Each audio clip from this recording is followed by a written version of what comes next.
오늘 3부 예배 말씀의 제목은 느헤미야의 성벽 재건과 빈틈없는 병행한 빈틈없는 방비 전략이 되겠습니다. 이 내용은 구속사 시드 제5권 영원한 언약의 약속 책의 결론 부분에 있는 내용입니다.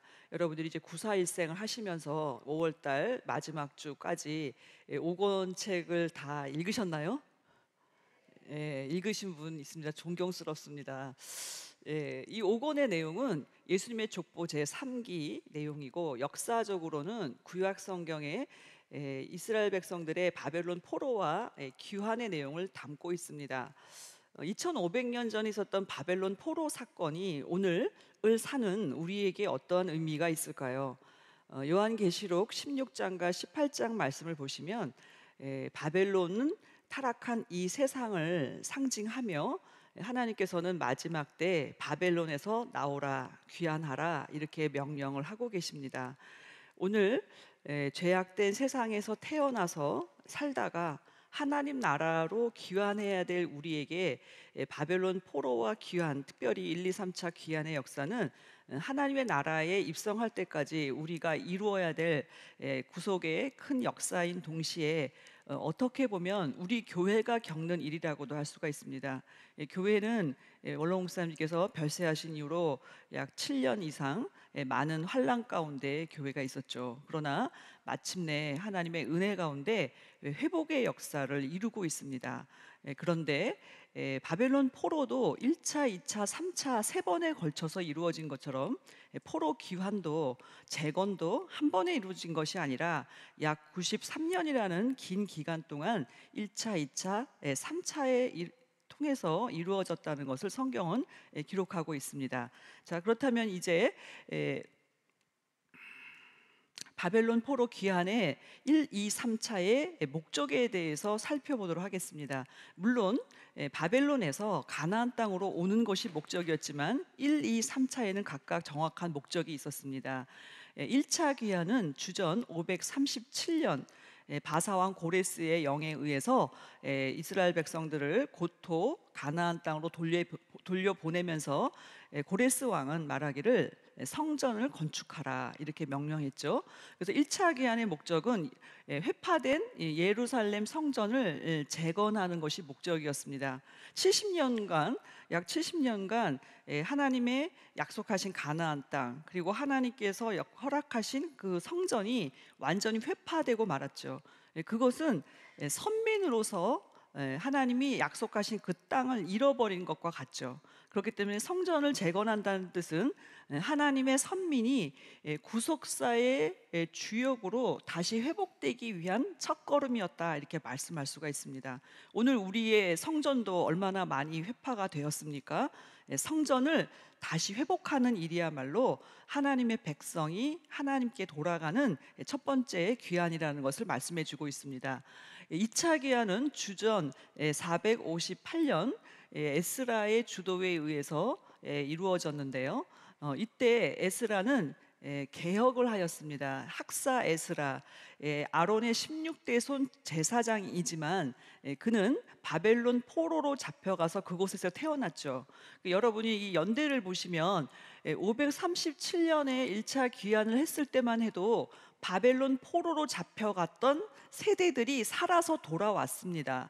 그러나 2차 귀환을 살펴보시면 약 79년 뒤였죠. 79년 뒤에 2차 포로 귀환을 했다는 뜻은 2차 포로의 사람들은 바벨론에서 태어나서 가나안 땅을 전혀 보지 못하고 성전을 보지 못했던 바벨론의 2세 혹은 3세입니다. 에스라 선지자도 마찬가지였죠. 그러나 에스라는 학사로서 하나님의 말씀을 필사하면서 그 하나님의 말씀을 연구하고 가르치기로 결심한 자였다고 에스라 7장 10절에는 말씀하고 있죠.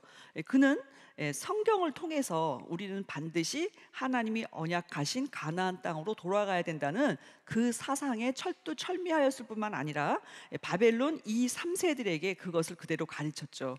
그러므로 2차 포로 귀환의 지도자로서 돌아오게 되었는데요. 에스라가 돌아와서 한 일은 개혁입니다. 그것은 언약 백성의 내면적인 신앙의 회복이죠. 외형적인 성전이 회복되었다 할지라도 신앙 회복이 없이는 결코 선민으로서 일을 할 수가 없기 때문입니다. 오늘 성전을 회복한 저와 여러분에게도 하나님은 말씀으로 내면적인 신앙의 회복을 할 것을 말씀하는 줄 믿습니다. 자, 이제 그리고 약 14년 뒤, 이 에스라와 느헤미야는 거의 동시대 사람이죠. 14년 뒤에 3차 귀환을 하게 되는데요. 주전 444년의 일입니다. 이때 행한 일은 느헤미야는 성벽을, 예루살렘 성벽을 재건하는 일을 하였죠. 이 성벽 재건의 역사는 대적들의 공격으로부터 보호하는, 대적들의 공격을 차단하고 예루살렘 성전을 보호하는 중요한 일이었습니다. 이것을 통해서 하나님의 백성 선민들이 성벽을 완성하고 성결을 회복하는 그러한 목적으로 3차 귀환이 이루어졌다는 것을 우리는 성경을 통해서 알 수가 있습니다. 자, 그렇다면 왜 성벽을 재건하는 3차 귀환에서 성벽을 재건하는 일이 왜 이렇게 중요한 일인지 살펴보도록 하겠습니다. 성벽 혹은 성곽으로 번역된 히브리어는 호마입니다. 이 호마라는 것은 두꺼운 담을 가리켜요. 그래서 예루살렘 성벽을 재건한다 할 때는 호마를 재건한다는 뜻인데요. 잘 아시는 대로 에스겔 성전에도 두 개의 담, 호마가 있었습니다. 에스겔 성전에는 담으로 번역되어 있죠. 자, 두 개의 담이 있었는데 에스겔 40장 5절에 보시면 내가 본즉 집 밭과 사면으로 담이 있더라. 호마가 있었다는 뜻이죠. 그러니까 성전을 중심으로 하나님의 집을 지키는 담이 있었고, 또 에스겔 42장 20절에 보시면 두 번째 담인데 외곽담입니다. 역시 호마인데요. 이것은 거룩한 것과 속된 것을 구별한다, 이렇게 말씀하고 있죠. 그러니까 이와 같이 성전이 있으려면, 성전을 보호하고 백성들을 보호하려면 그것은 물리적인 대적으로부터의 보호일 뿐만 아니라 영적인 성결, 거룩한 것과 속된 것, 다시 말씀을 드리면 속된 것이 성전 안으로 들어오지 못하도록 막는 역할이 바로 이 성벽의 사명이 되겠습니다. 그래서 새 예루살렘 성도 성벽이 있다. 우리 신약 성경에는 성곽으로 번역했지만 역시 같은 의미죠. 계시록 21장 12절에 보시면 새 예루살렘 성에는 크고 높은 성곽, 헬라어로는 테이코스인데요.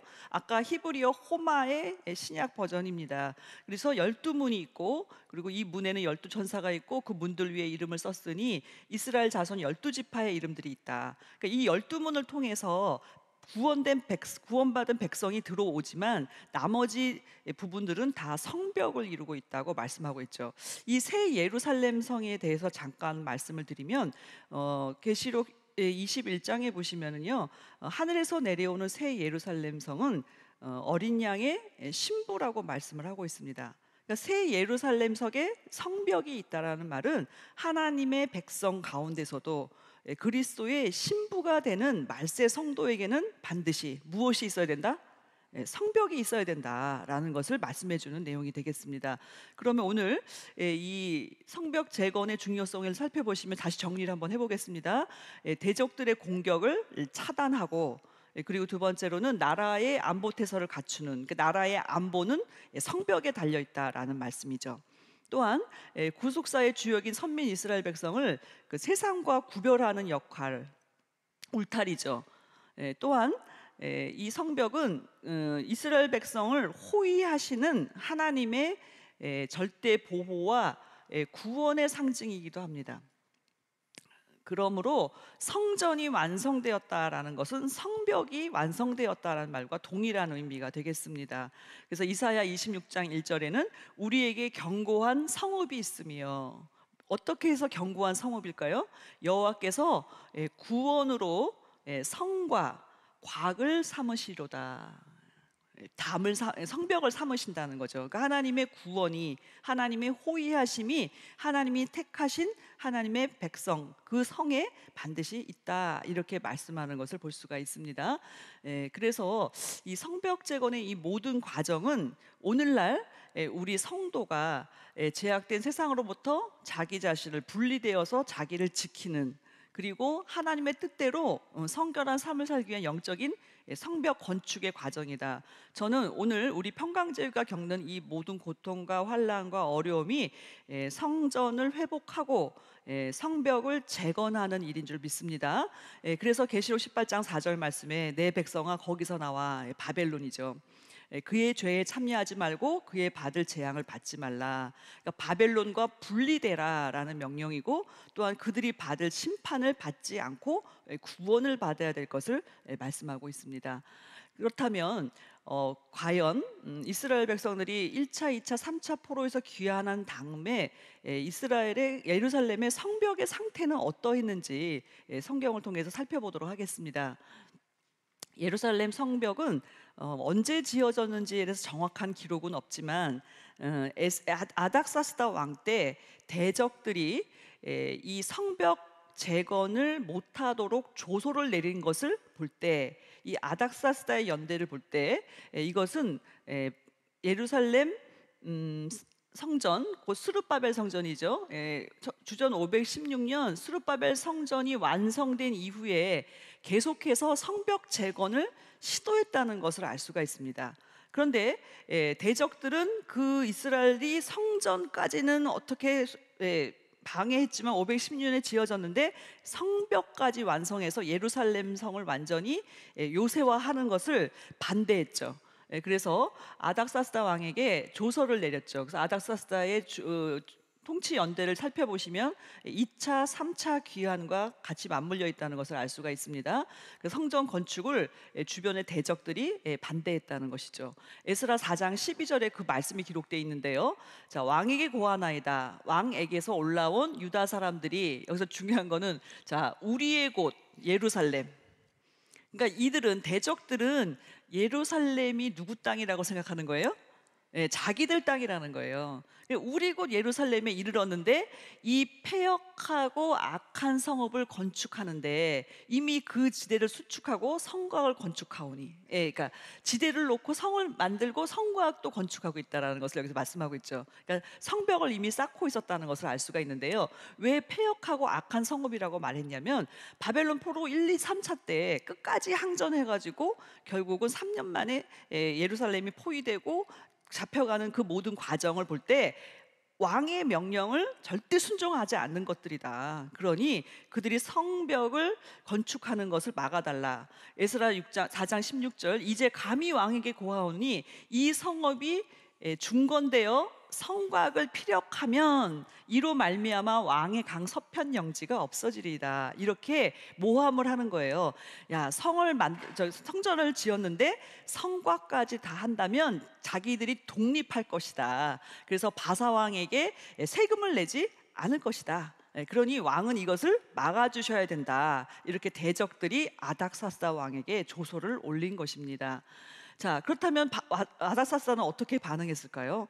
바사왕 아닥사스다는 그들의 대적들의 조서를 그대로 믿고 성벽 재건을 중단하라, 이렇게 명령한 것입니다. 에스라 4장 21절, 이제 너희는 명을 정하여 그 사람들로 역사를 그치게 하여 그 성을 건축지 못하게 하고 내가 다시 조서를 내릴 때까지 기다리라.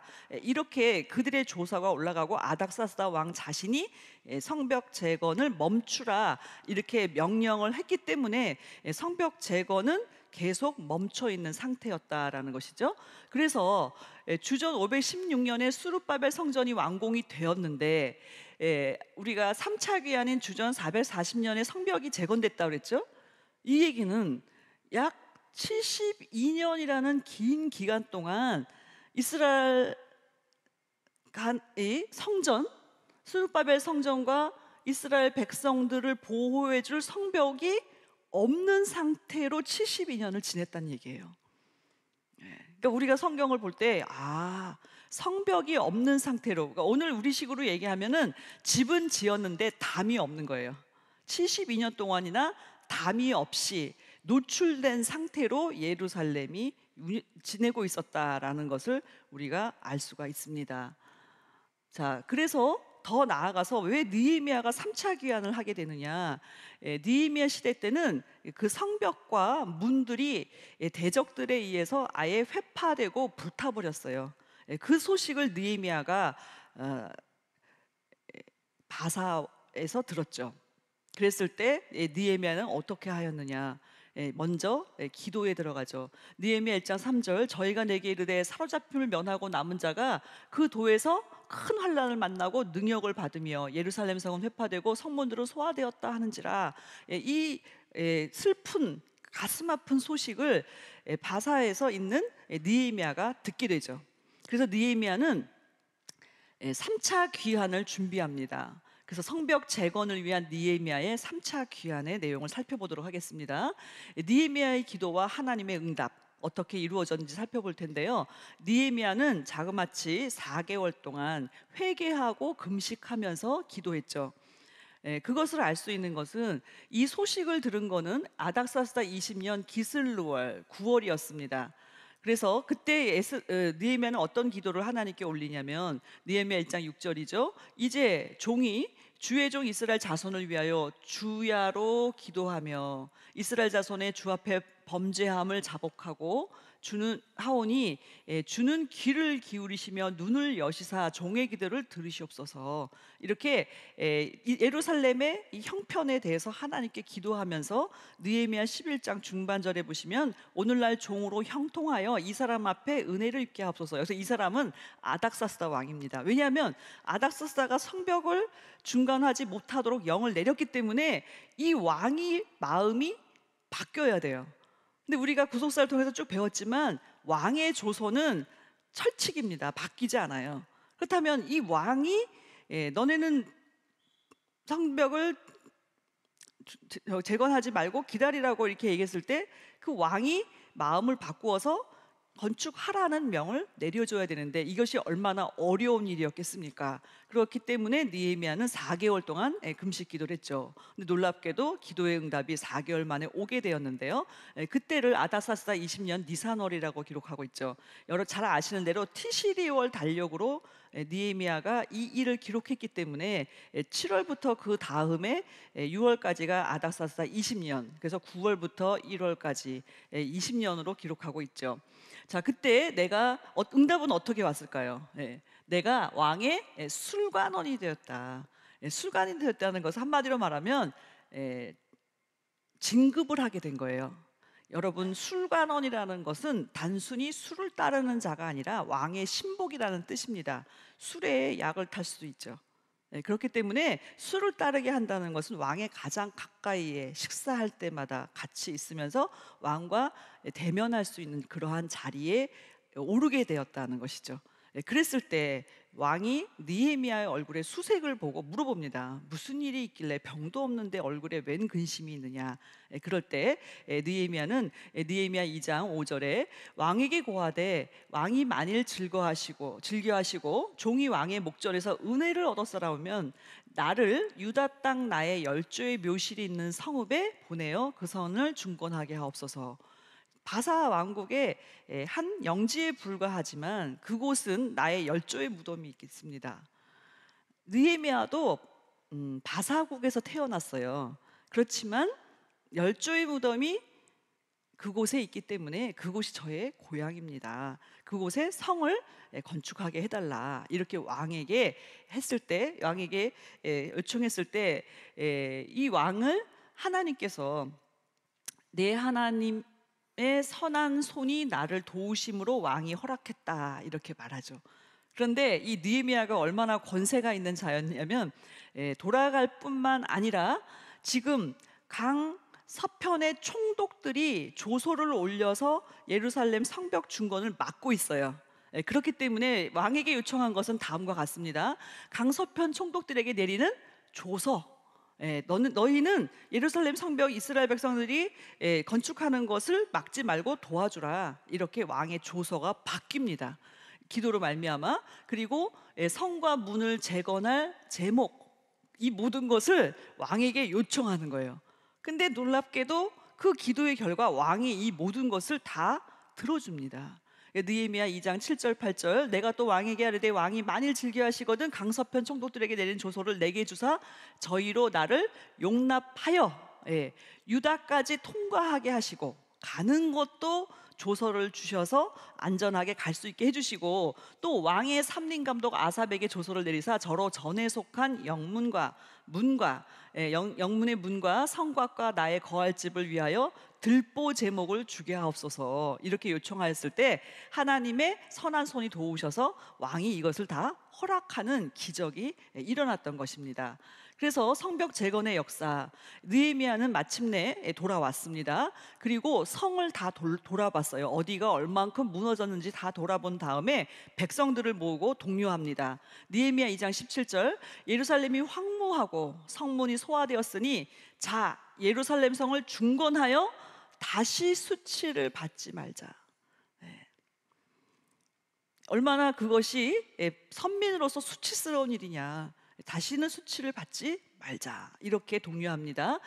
그것을 들은 백성들이 그대로 순종하였어요. 느헤미야 2장 18절 또 저희에게 하나님의 선한 손이 나올 도우신 일과 왕이 내게 이른 말씀을 고하였더니 자 저희의 말이 이 느헤미야의 독려를 듣고 이스라엘 백성들의 말이 일어나 건축하자. 올해 우리 평강제일교회 표어의 제목이죠. 9절입니다. 느헤미야 2장 18절 이것은 백성들이 한 말이에요. 일어나 건축하자. 자, 그랬을 때 모두 힘을 내어 선한 일을 하려고 하매 하나님의 성전을 지키는 성벽을 재건하는 일이야말로 가장 선한 일인 줄 믿습니다. 오늘 저와 여러분이 교회를 지키고 또 교회의 권위와 질서를 세우고 말씀으로 회복되는 이 일이야말로 가장 선한 일 중에 선한 일입니다. 그러나 역시 대적들의 방해가 있었습니다. 외부의 대적들이 먼저 있었는데요. 느헤미야 4장 7절에 보시면 자 산발랏, 도비야, 아라비아 사람들, 암몬 사람들 그리고 아스도 사람들 이 사람들이 예루살렘 성이 중수되어 그 퇴락한 곳이 수보되어 간다 함을 듣고 심히 분하게 여겼다. 우리가 그렇게 막았는데 또 와서 느헤미야가 와가지고 다시 짓는단 말이냐? 분노에 찼죠. 자, 산발랏은 누구냐면은 호론 사람 산발랏이라고 기록되어 있는데요. 이 사람은 사마리아 총독입니다. 사마리아 사람이에요. 그러니까 북이스라엘이 아수르에게 멸망했을 때 혼혈족이죠. 그러니까 이들은 하나님의 말씀을 버리고 이방화되었으나 사마리아라는 가나안 땅의 북쪽을 차지하고 있기 때문에 예루살렘에 대한 소유권이 자기들에게 있다라고 착각을 한 것이죠. 그래서 호론 사람 산발랏 북쪽이죠. 또 동쪽의 암몬 사람 도비야, 요단강 동편에 있는 사람들, 그리고 남쪽 아라비아 사람 게셈, 이 사람도 무슨 공무원인데 이 사람도 역시 이것은 건축하면 안 된다. 또한 서쪽의 블레셋 아스도, 이 사람들은 블레셋 족속들은 영원한 숙적이죠. 이렇게 동서남북으로 대적이 다 둘러싸고 있는 거예요. 그리고 이들은 모두 다 연합하여서 성벽 건축을 반대합니다. 이렇게 외쳤던 것이죠. 자, 그래서 성벽 건축 초기에는 어떤 식으로 방해했느냐? 분노와 비웃음, 오늘날로 얘기하면 언어폭력이죠. 말로써 이스라엘 백성들이 성벽 건축을 못하도록 말로 이렇게 대적을 한 것이죠. 느헤미야 4장 1절 산발랏이 우리가 성을 건축한 다음을 듣고 크게 분노하여 유다 사람을 어떻게 했대요? 비웃었대요. 아이고 너네들이 무슨 그 숫자 가지고 너네가 무슨 성벽을 짓냐, 전문가도 아니면서 너네가 무슨 성벽을 짓겠냐. 그래서 구체적으로 보시면 느헤미야 4장 2절 하반절에 보시면 공동번역으로 한번 읽어보겠습니다. 유다 놈들 다 말라빠진 것들이 무엇 한다는 거지? 누가 내버려 둘 줄 알고 제사를 드린다고 하루의 일을 끝낸다고 불타버린 잿더미 속에서 돌들을 꺼내 쓴다고? 무슨 얘기냐면요, 다 불타서 잿더미가 됐잖아요. 성전은 완공됐지만 그걸 가지고 니네가 무슨 성벽을 재건하냐, 말라빠져갖고 힘도 없는 것들이 무슨 일을 하냐, 이렇게 말로써 조롱하면서 기선제압을 한 거예요. 또 느헤미야 4장 3절 암몬 사람 도비야는 곁에 섰다가 가로되 뭐라고 말하냐면, 야 저들이 건축하는 성벽은 여우가 올라가도 곧 무너지리라. 야 얼마나 힘이 없게 쌓았는지 여우가 올라가서 무너질 성을 건축하고 있냐. 이렇게 말로써 언어 폭력입니다. 언어 폭력 요즘에요 다 법에 걸려요. 예. 근데 이제 어쨌든 말로써 계속 폭력을 하는 거죠. 그러니까 그러면은 이 언어 폭력에 대해서 느헤미야는 어떻게 대응했느냐? 직접 대응하지 않고 기도하면서 계속해서 성벽을 건축해 나아갔습니다. 느헤미야의 기도를 보세요. 우리 하나님이여 들으시옵소서. 우리가 업신여김을 당하나이다. 여러분도 언어 폭력 다 당하고 있잖아요. 이렇게 기도하시면 된다는 거예요. 하나님 들으셨죠? 얼마나 우리를 업신여기고 있습니까? 원컨대 저희의 욕하는 것으로 자기 머리에게 돌리사. 그러니까 우리를 보고 욕하는 거 그들이 그대로 응하게 해달라는 거예요. 노략거리가 되어 이방에 사로잡히게 하시고, 주의 앞에서 그 악을 덮어두지 마옵시고 그 죄를 도말하지 마소서. 그 죄를 절대 용서해 주지 마세요. 없애지 마세요. 그대로 그 머리에 다 임하게 해주세요. 느헤미야가 얼마나 안타까웠으면 이런 기도를 했겠습니까? 저희가 건축하는 자 앞에서 주의 노를 격동하였습니다. 이것은 무엇이냐? 이 성벽을 재건하는 일이 하나님의 일인데 그 하나님의 일을 방해하고 있으니 절대 용서하지 마시고 그들이 우리에게 욕하는 거 그들의 머리에 다 돌아가게 하시고 그들의 죄를 도말하지 않게 해달라라는 너무나 파격적인 기도를 느헤미야가 하나님께 드립니다. 자, 그리고 백성들에게 어떻게 일을 시켰느냐? 이에 우리가 성을 건축하여, 느헤미야 4장 6절이죠. 전부가 연락되고, 이것은 무슨 뜻이냐면요, 42구역으로 동시다발적으로 성벽을 완성하고 있습니다.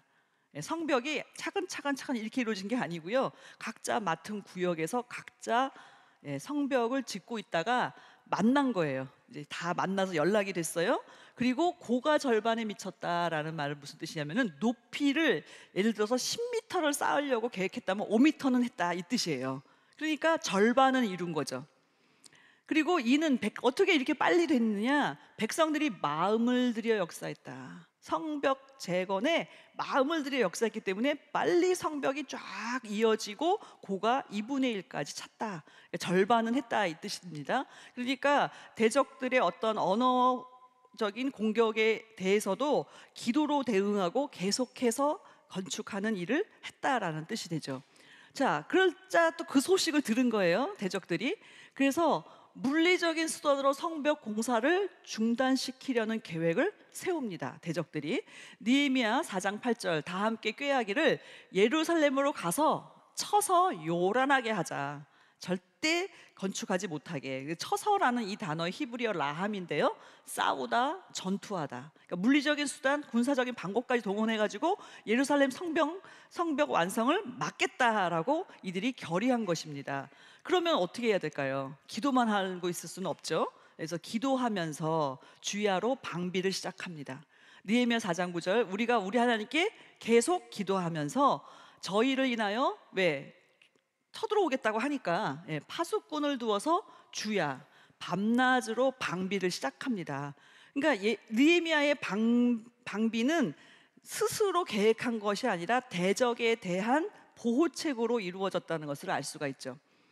그러나 이러한 느헤미야의 모든 하는 일에 대해서 내부의 갈등이 있었다는 것을 성경은 기록하고 있죠. 백성들이 반 했고 이제 반만 하면 되는데 사기가 떨어졌어요. 왜 떨어졌을까요? 바깥 대적들이 하는 말은 이겨냈어요. 그런데 안에서 부정적인 말을 하는 사람이 있고 부정적인 행동을 하는 사람이 있었다는 거예요, 유다 백성들 가운데. 느헤미야 3장 5절 자, 그 다음은 두고 사람이 중수하였으나 그 귀족들은 그 주의 역사에 담붙지 아니하였다. 이 말은 무슨 뜻이냐면요, 성벽을 다 나누어서 구역을 정해줬는데 귀족들, 드고한 사람들은 이랬는데 귀족들, 오늘날로 얘기하면 지도자들이에요. 그 지도자들이 주의 역사에 담붙지 않았다라는 말은, 담부하다라는 말은 무슨 뜻이냐면요, 그 흙을 등에다 짊어지고 성벽을 쌓아야 되는데 등짐지는 걸 하기 싫다고 한 거예요. 왜? 힘들거든요. 그리고 비천한 일로 여겼어요. 이거는 내가 할 일이 아니야. 여기 저희 교회에는 이런 분 한 분도 없는 줄 믿습니다. 밤에 왜 밤을 새 가지고 그렇게 교회를 지켜? 그건 내가 할 일 아니야. 나는 밤에 안 자면 잠 못 자. 힘들어 하루 종일. 예를 들어서 그런 일이 있을 수 있잖아요. 그런 일이 있었다는 거예요. 또한 느헤미야 4장 10절에는 심지어 유다 사람들은 이르기를 흙무더기가 아직도 많거늘, 아직 일이 많이 남았다는 거죠. 담보하는 자의 힘이 쇠하였으니 우리가 성을 건축하지 못하리라. 유다 백성들이 스스로 말하는 거예요. 반은 했는데 나머지는 힘들어서 도저히 못하겠다. 지금까지는 어떻게 은혜로 받는데 또 하라고요? 못해요, 못해. 지키라고요? 화장실 청소하라고요? 식당에서 봉사하라고요? 너무 힘들어요. 사실이죠. 사실입니다. 이렇게 말한 거예요. 그러니까 백성들이 사기가 어떻게 해요? 푹 떨어졌어요. 그래서 또한 어떤 사람들이 있었느냐? 자신의 신변의 안전만 생각하는 사람이 있어요. 그래서 느헤미야 4장 12절에 보시니까 그 대적의 근처에 거하는 유다 사람들도 각처에 와서 10번이나 우리에게 야, 너네가 좀 우리를 도와줘야지. 도저히 우리는 예루살렘 성벽 중건하는데 못 가겠다. 이렇게 자기들의 안전만 생각한 자들도 있었다. 이것이 바로 내부적인 갈등이 있었다는 것을 말씀해주고 있어요. 자, 그런데 더 무서운 것은 무엇이었냐면은 대적자들과 내통한 자들의 계략도 있었다는 거죠. 누가? 제사장 스마야, 거짓 여선지자 노아랴. 어떤 계략을 폈냐면은 자, 느헤미야가 너무 일을 잘하니까 저 사람을 올무에 걸리게 하기 위해서 제사장이 말하는 거예요. 제가 계시받았는데 적들이 쳐들어와서 느헤미야를 죽일 계획을 갖고 있습니다. 그러니 성전 안에 피하십시오. 제사장이니까. 근데 여러분 보세요. 굉장히 친절한 이야기인 것 같지만 느헤미야는 제사장이 아닙니다. 총독이에요. 성소 안에 들어갈 수 있을까요? 없을까요? 없어요. 그러니까 그거를 빌미 삼아서 느헤미야가 죄를 지었다, 이렇게 느헤미야를 쫓아내려는 계략이 있었다는 거예요. 그것이 아군에서 있었다. 그래서 느헤미야 6장 12, 13절 깨달은즉, 느헤미야가 깨달은 거예요. 그들의 계략을. 저는 하나님이 보내신 바가 아니라 도비야와 산발렛에서 뭘 받았대요? 뇌물을 받고 거짓 예언을 한 거예요. 내게 이런 예언을 했다는 거죠. 13절 저희가 뇌물을 준 까닭은 나를 두렵게 하고 이렇게 함으로 범죄하게 하고 악한 말을 지어 나를 비방하려 함이었다. 그런데 감사하게도 느헤미야가 그 계략에 넘어가지 않았다는 거예요. 왜? 느헤미야도 기도하는 사람이었기 때문에. 이거 보세요. 성벽 공사 한번 하는데 이 많은 어려움들이 있었다는 것을 성경은 말씀해주고 있죠. 그래서 느헤미야 6장 14절에 느헤미야는 이렇게 기도합니다. 내 하나님이여, 도비야와 산발랏과 여선지 노아다의 그 남은 선지자들, 무릇 나를 두렵게 하고자 한 자의 소위를 기억하옵소서. 하나님이 기억해달라. 하나님 기억하시고 하나님이 처리해달라. 이렇게 하나님께 느헤미야가 기도를 올립니다. 그렇다면 이제 느헤미야의 방비 전략은 어떻게 진행되고 있었는지 살펴보도록 할 텐데요. 원로 목사님은 성벽 건축과 병행한 철통 수비 태세였다. 철통, 빈틈없는 수비를 했다. 누가? 느헤미야를 통해서 백성들이. 그래서요, 먼저는 무력을 쓰겠다라고 얘기를 했잖아요. 근데 더 구체적인 계략을 세웠어요. 대적들이 무슨 공격? 기습 공격. 주야로 방비하고 있으니까 그냥 들어가서는 이길 수가 없다. 그래서 기습 공격. 느헤미야 4장 11절에 있죠. 우리 대적은 이르기를 저희가 알지 못하고 보지 못하는 사이에. 그러니까 이스라엘 백성들이 주야로 방비하고 있지만 보지 못하는 그 틈이 있을 거라는 거예요. 우리가 저희 중에 달려들어 가서 살육하여 역사를 그치게 하리라. 이렇게 대적들이 기습 공격을 준비했다는 거예요. 근데 이것이 느헤미야에게 다 알려지고 말았어요. 그래서 느헤미야는 이 소식을 듣고 어떻게 했느냐? 그럼 공사를 잠깐 중단하고 방비만 하자 이렇게 했느냐? 아니에요. 공사는 공사대로 진행하고 동시에 무장 방비를 하자, 이렇게 느헤미야가 제안을 한 것이죠. 그래서 느헤미야 4장 13절 내가 성뒤에 낮고 넓은 곳에 백성으로 그 종족을 따라 칼과 창과 활을 가지고 서게 했다. 왜 이 무기를 썼을까요? 방어용이죠. 왜? 살육하겠다라는 그들의 계획을 알게 되었기 때문이에요. 그래서 무장을 했다는 거예요. 그리고 느헤미야 4장 14절, 너희는 저희를 두려워 말고 지극히 크시고 두려우신 주를 기억하고 너희 형제와 자녀와 아내와 집을 위하여 싸우라. 여기에는 참으로 중요한 진리가 들어 있습니다. 그러니까 하나님의 성전과 성벽, 예루살렘 성을 지키는 일이 누구를 지키는 일이다? 내 집을 지키는 일이다.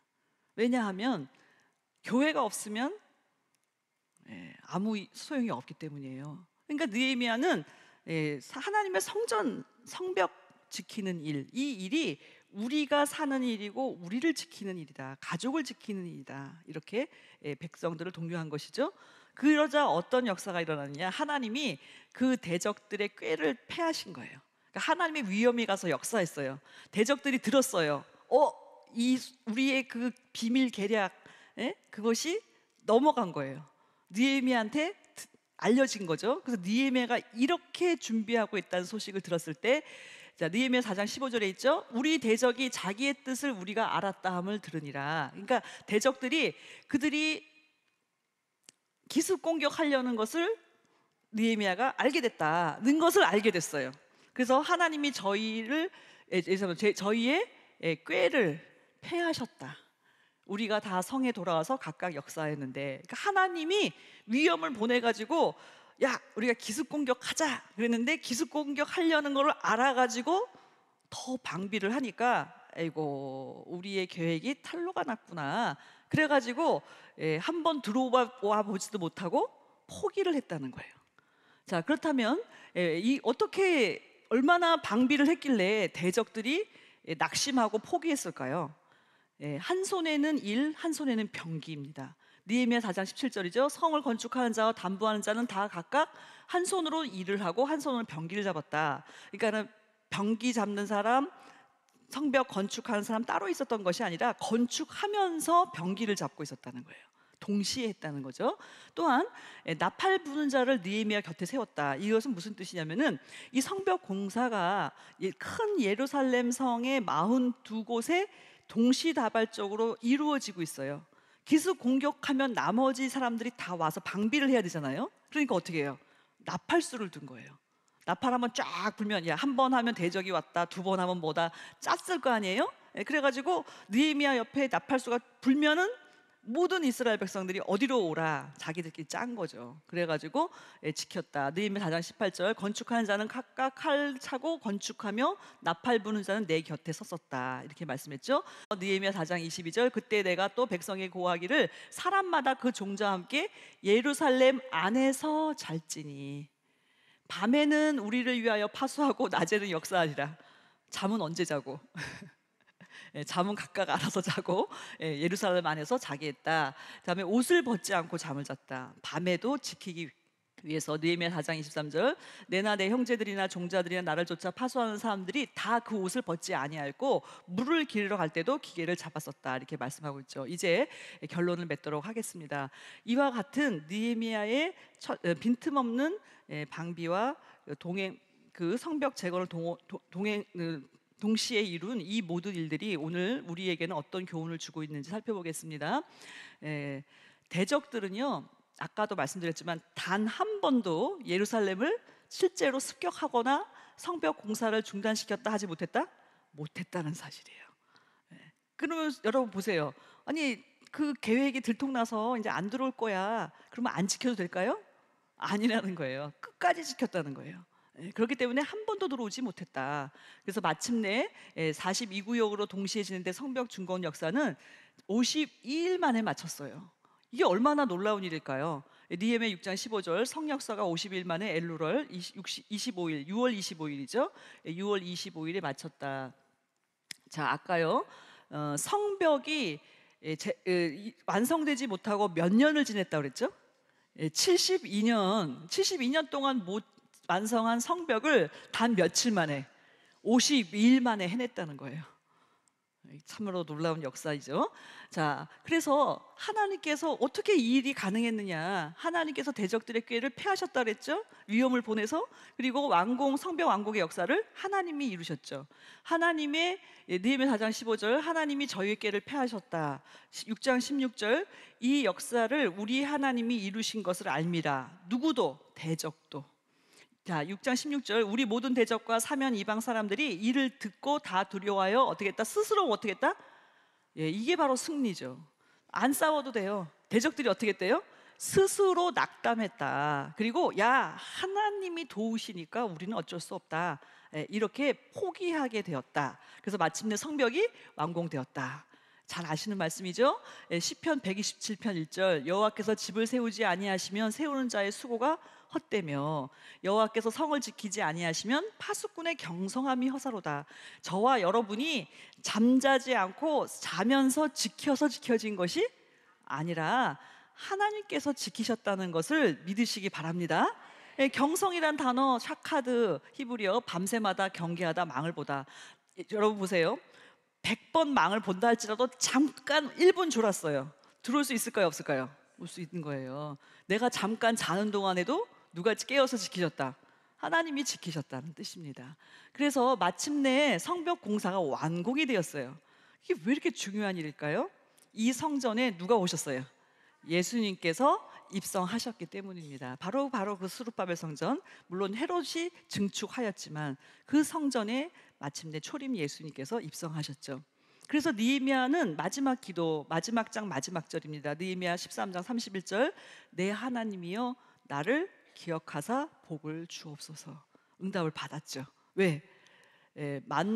만국의 보배이신 예수 그리스도께서 느헤미야가 지킨 재건한 바로 그 성 예루살렘에 입성하셨다는 것을 우리는 그 결과로 볼 수가 있습니다. 예수께서 이 땅에 오시고 사시고 십자가에 죽으시고 부활 승천하시고 성령이 임하여서 교회와 구속받은 성도를 통해서 마침내 이 성벽 완공은 성취가 되어가고 있다는 것을 믿으시기 바랍니다. 그래서 우리의 모든 수고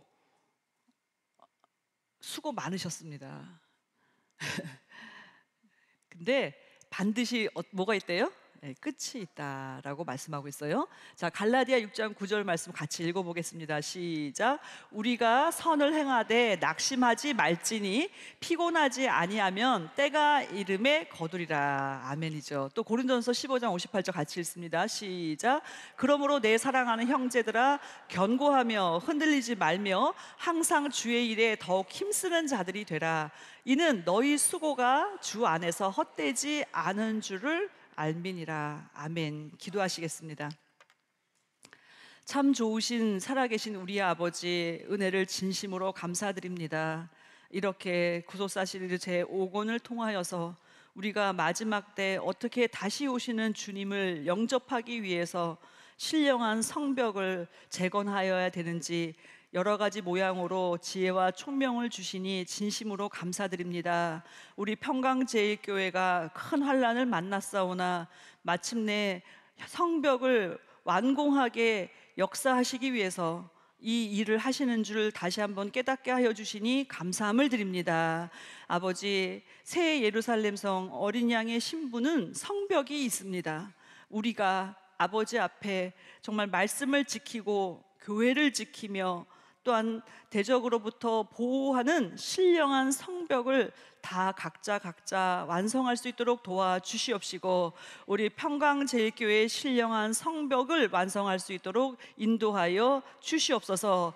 반드시 역사하여 주신다고 약속하신 말씀을 믿고 끝까지 순종하며 마침내 끝장을 보는 믿음으로 승리하는 우리 평강의 모든 성도들 될 수 있도록 도와주시옵소서. 그렇게 될 줄 믿고 감사드리오며 존귀하신 우리 주 예수님의 이름으로 감사하기도 드리옵나이다. 아멘. 네, 감사합니다.